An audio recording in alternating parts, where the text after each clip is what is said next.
the Lord mga igsoon. At diri sa Roman General 1 mga igsoon.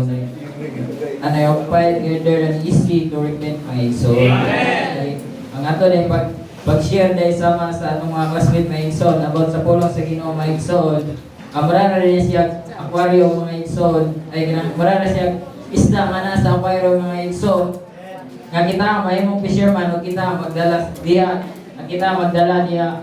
Kita magdala sa diya sa pulong sa Ginoo mga igsoon nga wala pa nakabaton ni Kristo mga igsoon. Amen. Amen. And praise the Lord mga igsoon. Our student taking the best ones of the conduct the target mga igsoon. Praise the Lord, kita diya itong kadanon nga pinaka-importante sa campus work mga igsoon. Busa, diligid kang bumiya niya Kristo mga igsoon. Kay ang Diyos may gugma na to mga igsoon. Kita may gugma sa Kristo mga igsoon.